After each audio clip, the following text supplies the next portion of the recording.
maybe I should keep a salami in my pocket. Great idea. In order to feed the bears. Especially if you think that life would be better without legs. These characters have captured our hearts, despite their peculiarities. So, Mr. Cooper, you're looking for a job. A menial job. Like yours. Welcome to WatchMojo.com, and today we're counting down our picks for the top 10 lovable TV weirdos.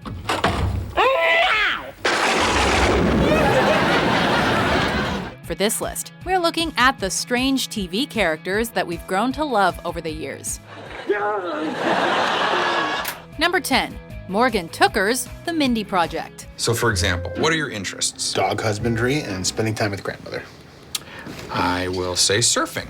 Lacking any kind of filter or shame, this male nurse is arguably the most hilarious part of The Mindy Project. Hey, so do you want to adopt all my dogs? Because Tamara just found out she's allergic to them, so I have to get rid of all of them. Confident to a fault and inappropriate in nearly every way, viewers can count on Morgan to drive any conversation to new and strange places that no rational person would ever think of. Morning. Hey, why is the door open? Relax, I'm just peeing. Why are you sitting down? Perhaps the best quality of this ex-con, though, is the wisdom he's able to spout on seemingly any subject at any given moment. I know I'm not Brad Pitt, or George Clooney, or Matt Damon, or Casey Affleck, or James Caan's Okay, please son. stop naming the cast of Ocean's 11. Ocean's 13. All of which is inherently off-kilter. I only give a shoulder rub when I'm expecting a you-know-what rub afterwards. I know. A sex rub. I know. Sex rub. I know. You just talked over me. Number 9. Steve Urkel, Family Matters. Did I do that? Originally earmarked to appear in one episode, Urkel took over the show and turned it into a hit that lasted 9 seasons.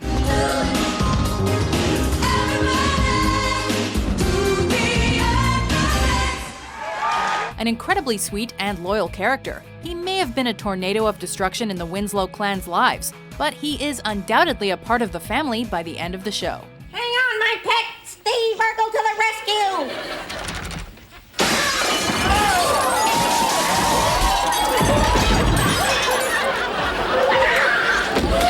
Popular enough to cross over to other programs like Step by Step and Full House.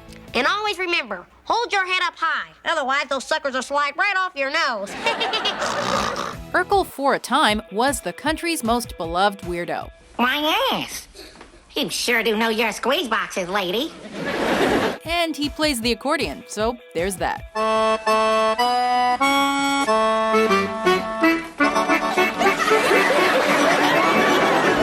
Number 8. Michael Scott, The Office. When I said before that I was king of forwards, you gotta understand that I don't come up with this stuff. I just forward it along. You wouldn't arrest a guy who's just delivering drugs from one guy to another.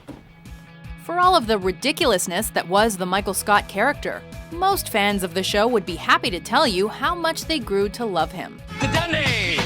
How can I explain it? I want you, I created. I'm so happy that you all made it. You never have to work so hard and feel no one notices. You're just a name and number and no one even says hello. Unabashedly emotionally involved with his employees, Michael's erratic behavior may have oftentimes driven them nuts. Hi, everybody! It's Ping! But it just as often made them laugh. You always left me satisfied and smiling, so... That's what she said. Despite sharing the screen with other weirdos like Dwight Schrute, What does the female vagina look like? it's the sweetness in the character that makes him so lovable. Michael, come on, you don't have to worry. I'm not worried. to HR. You know what? The only thing I am worried about is getting a boner. Good work today, everybody.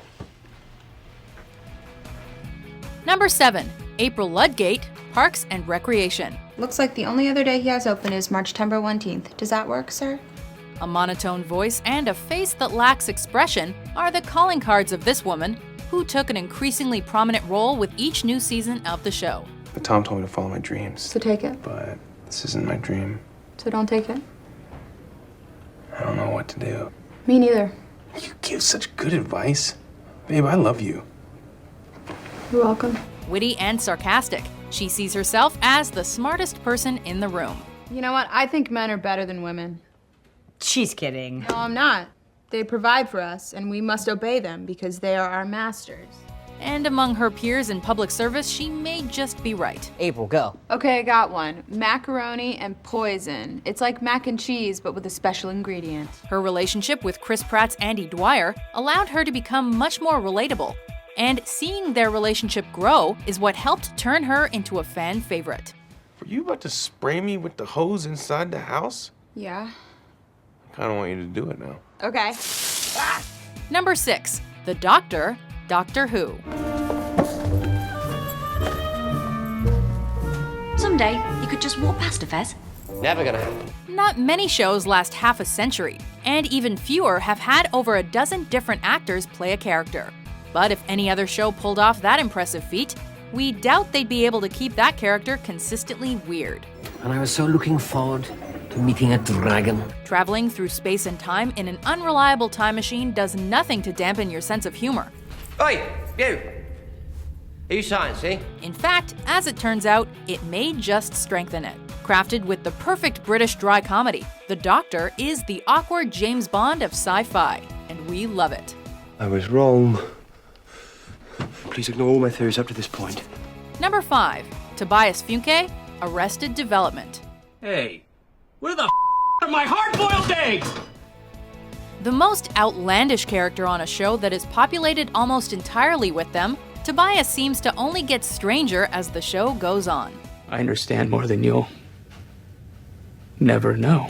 Whether it's his inability to be nude no matter what, Excuse me, do these effectively hide my thunder? his attempts to join the Blue Man Group, Oh, no, I'm not in the group yet. No, I'm afraid I just blew myself. or when he stole the plot of Mrs. Doubtfire and turned himself into Mrs. Featherbottom, he constantly keeps you guessing. Like a banger in the mouth. Oh, right, I forgot. Here in the States, you call it a sausage in the mouth. Despite it all, audiences always knew that this anal rapist's heart was in the right place, and they loved him for it. Okay, Lindsay, are you forgetting that I was a professional twice over, an analyst and a therapist, the world's first anal rapist? Yes, and you were almost arrested for those business cards. Yes, no, it did not look good on paper. Number 4, Abed Nadir, Community. Whether he's making an avant-garde student film or hosting a morning show without cameras, a TV station, or any way for people to watch it, Abed's strange behavior is legendary. Okay. If you like Star Wars, why do you want to murder it and urinate on its grave? The prequels are terrible. I mean, seriously, wouldn't Chewbacca at some point go, "Hey, Yoda, I know that guy"? It has double lightsabers. That's stupid. You're both stupid. Finding fellowship in the company of his study group, Abed's attempts at embracing actual emotions or relating to people have been successful in very small ways. But he understands his peers best when comparing situations with pop culture references. 10% Dick Van Dyke, 20% Sam Malone, 40% Zach Braff in Scrubs, and 30% Hillary Swank in Boys Don't Cry. Zach Braff? Sorry. Living his life through television and movie tropes, it's his vulnerability that ultimately earns him the adoration of audiences. I don't want to spoil the ending, but pride ends up with prejudice. That's funny. I know. Stick with me and you get a laugh or two. That's the Abed guarantee. Number 3, Cosmo Kramer, Seinfeld. I'm out. Arguably one of the funniest television creations of all time, Kramer just so happens to also be one of the strangest too. Coming to theaters this Friday, Kevin Bacon, Susan Sarandon. You've got to get me over that mountain! Taking part in the long-standing TV tradition of the kooky neighbor, Kramer was the first Seinfeld character to really grab audience attention, and for good reason. Saddle up and ride. You want to get something to eat first? No, I'm good. Erratic and hilarious, we could always rest assured that in each new episode, Kramer would find something completely new and insanely bizarre to take up his otherwise simple life. You know what happens then? Number 2, Sheldon Cooper, The Big Bang Theory. I'm Dr. Sheldon Cooper. Welcome to Sheldon Cooper Presents Fun with Flags. You know that when your friends and family are prone to joking about whether you are in fact an alien or a robot, it may just be a little bit weird. I'm not the best at reading facial cues, but I'm gonna say that you love it and want to hear more. Incredibly smart, yet lacking social graces or concerns, you can always depend on Sheldon to infuriate and amuse his cohorts at a moment's notice. In the meantime, I'd like to go over some proposed changes to the roommate agreement, specifically to address Penny's annoying personal habits. Seemingly asexual, Sheldon's strange interactions with others may have improved slightly over the years, but he remains apart from his peers and the rest of humanity. Bazinga. Except perhaps his girlfriend, Amy Farrah Fowler. Just because I love you doesn't mean girls are allowed in my room. Before we reveal our top pick, here are a few honorable mentions. It's a known fact that lobsters fall in love and mate for life. And you know what? You can actually see old lobster couples walking around their tank, holding claws. Like. So, would anybody mind if I pretended to be the chief of medicine while Kelso's out of town? Oh, Janitor, you're a natural. Fantastic. Let's make cancer feel foolish. I'm sorry to bother you, Mr. Donaghy, but I've got another $10 I'd like to invest. I did some street performing in my neighborhood this weekend.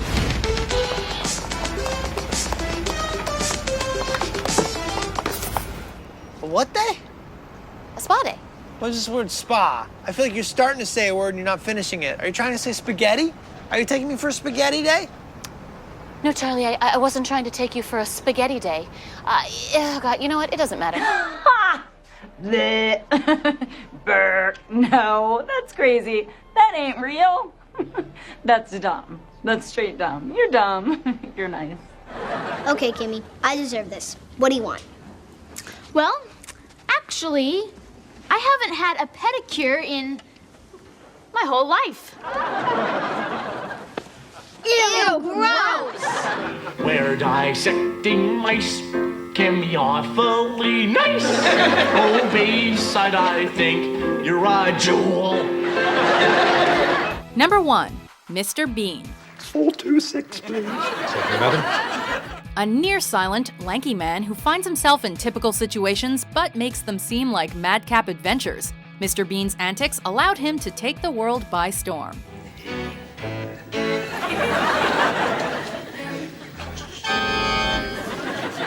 The lack of speech allowed his humor to translate to any language, and it took a mere 15 episodes for the character to become a comedy legend.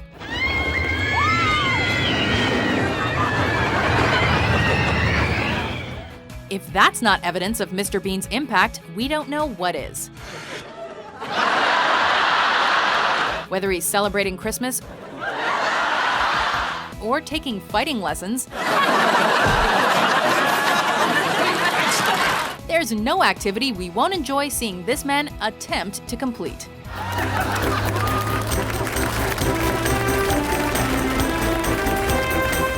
Do you agree with our list? Nailed it. Who's your favorite TV weirdo?